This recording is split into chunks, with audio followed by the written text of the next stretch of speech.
Cash and carry.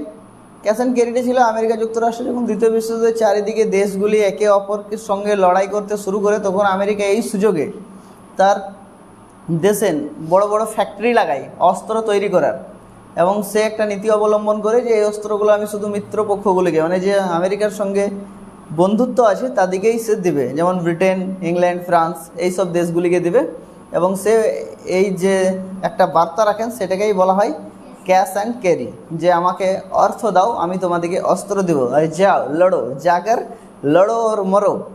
এই নীতিটা অবলম্বন করেছিল কে? আমেরিকা, মার্কিন যুক্তরাষ্ট্র। এখনও গোটা পৃথিবীতে যেখানে লড়াই হচ্ছে সব জায়গায় কার হাত? আমেরিকার হাত আছে সব জায়গাতে। পুরো ওয়ার্ল্ডে যত জায়গায় যুদ্ধ চলছে সব জায়গায় কার হাত? আমেরিকার হাত। তো দ্বিতীয় বিশ্বযুদ্ধে তো সে অস্ত্র পাচার করছিল অর্থের পরিবর্তে।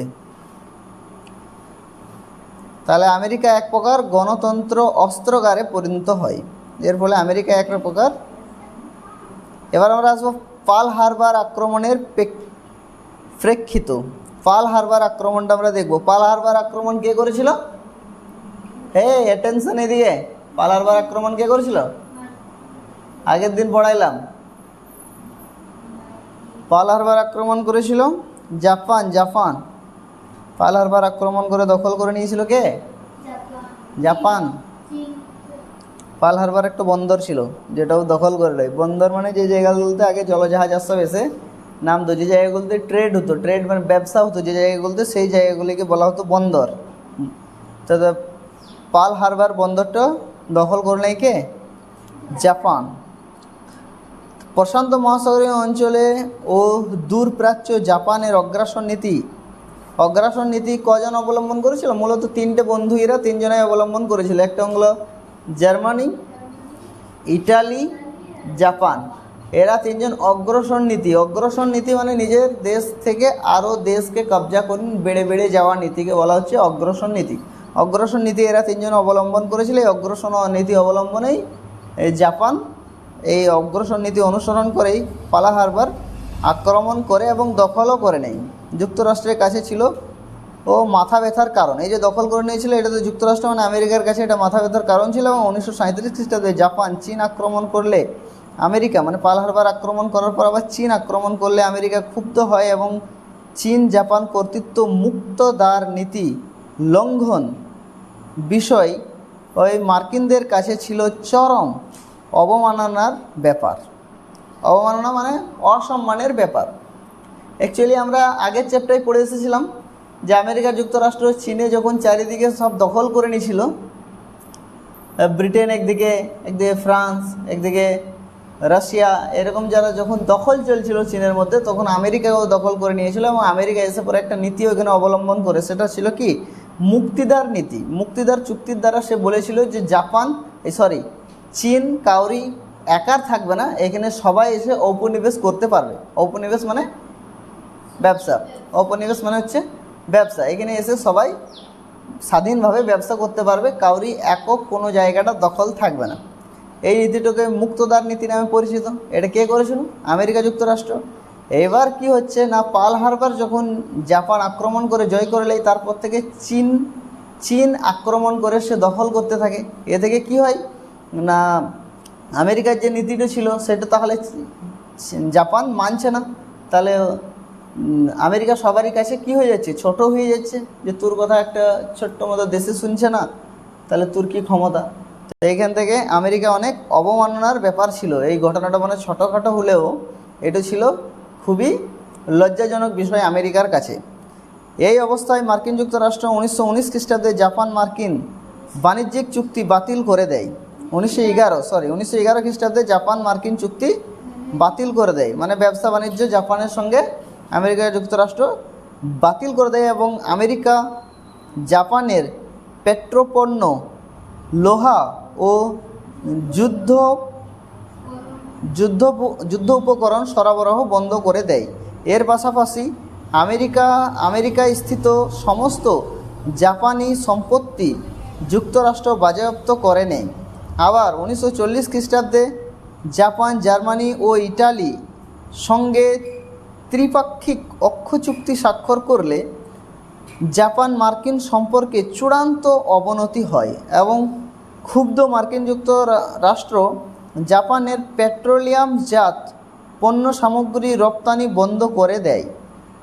এমন অবস্থায় জাপান 1941 খ্রিস্টাব্দে জুলাই মাসে দক্ষিণ ইন্দো চীন প্রবেশ করে। ঠিক এই সময় জাপানের ক্ষমতায় বসেন জেনারেল হিদেকি তোজা। তাহলে এই সময় জাপানের ক্ষমতায় বসেন, ওখানকার সরকার গঠনের যে মেন হেড সুপ্রিম ছিল সে ছিল হিদেকি তোজা। তিনি মার্কিন যুক্তরাষ্ট্রের সঙ্গে একটি সমঝোতাতে আসতে চান, তবে এক্ষেত্রে মার্কিনদের দাবি ছিল জাপান যেন চীন ও ইন্দো চীন থেকে তাদের সেনা প্রত্যাহার করে নেয়, মানে সরিয়ে নেয়, কিন্তু জাপান তা অস্বীকার করে। এই অবস্থায় যুদ্ধ অনিবার্য হয়ে ওঠে, মানে যুদ্ধ বলছে তাহলে যুদ্ধ লড়াই করতেই হবে আমেরিকা বলে। তাই যুদ্ধ পরিহার করার জন্য দুই পক্ষ 1941 খ্রিস্টাব্দে ওয়াশিংটনে মিলিত হয়, কিন্তু এই বৈঠক চলাকালে জাপান আচমকা মার্কিন নৌঘাঁটি পার্ল হারবার আক্রমণ করে। আচমকা যে মার্কিনের নৌসেনার ঘাঁটি ছিল পার্ল হারবারে, সেখানে এদিকে চলছে মিটিং আর এদিকে আক্রমণ। এইরকম করতে হবে আমাদেরকে। এদিকে মিটিংয়ে উলঝিন রেখেছে আমেরিকাকে, আর এদিকে মানে এখানে সমঝোতা করতে এসছে যে আমরা লড়াই করব না, আমরা আমেরিকা এবং জাপান লড়াই করব না। এখানে কথা চলছে, মিটিং চলছে ওয়াশিংটন এখানকার বটে, আমেরিকার রাজধানী। ওইখানে ওয়াশিংটন ডিসিতে ওদের দুই পক্ষের মিটিং চলছে, আর এদিকে পার্ল হারবারে আক্রমণ করে দিয়েছে কে? জাপান। ওই যে মিটিং গেল ভাঁড়ে, আমি চল মারবো, ঠিকই করেছিল আমার হিসাবে। পার্ল হারবারের ঘটনা দ্বিতীয় বিশ্বযুদ্ধ চলাকালীন 1941 খ্রিস্টাব্দে 7ই ডিসেম্বর সাম্রাজ্যবাদী জাপান কর্তৃত্ব মার্কিন নৌঘাঁটি পার্ল হারবার আক্রমণের ঘটনা ছিল একটি চাঞ্চল্যকর অধ্যায়। এতে চারিদিকে সেই মানে কী বলবো, হাহাকার উঠে যায়। এই আক্রমণের নেতৃত্ব দেন অ্যাডমিরাল নগুচি।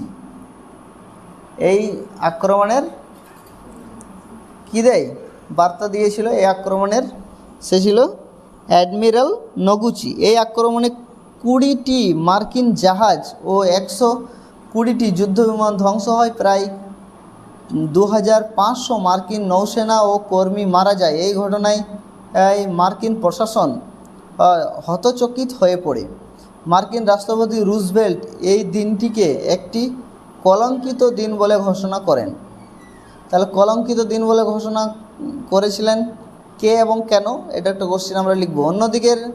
অন্যদিকে পরের দিন অর্থাৎ 8ই ডিসেম্বর, তাহলে 7 ডিসেম্বরে কিন্তু 1941 খ্রিস্টাব্দে 7 ডিসেম্বরে জাপানে হামলাটি করেছিল, আক্রমণটি করেছিল। মার্কিন যুক্তরাষ্ট্র জাপানের বিরুদ্ধে যুদ্ধ ঘোষণা করে দ্বিতীয় বিশ্বযুদ্ধের মিত্রপক্ষে যোগদান করে। ঠিক আছে, মার্কিন যুক্তরাষ্ট্র জাপানের বিরুদ্ধে যুদ্ধ ঘোষণা করে এবং বিশ্বযুদ্ধের মিত্রপক্ষে যোগদান করে। মানে আমেরিকাও তখন বলে চলো আমিও লড়বো, তোমরা কেন একাই লড়ছো, আমার সপর্বে হামলা হচ্ছে, আমি भी লড়বো। এই ঝামেলা শুরু হয়ে যায়। এরকমভাবেই দ্বিতীয় বিশ্বযুদ্ধ এখন চলতে থাকে, এখন সমাপ্ত নয়। ঠিক আছে, চলো লিখো, কোশ্চেন লিখো।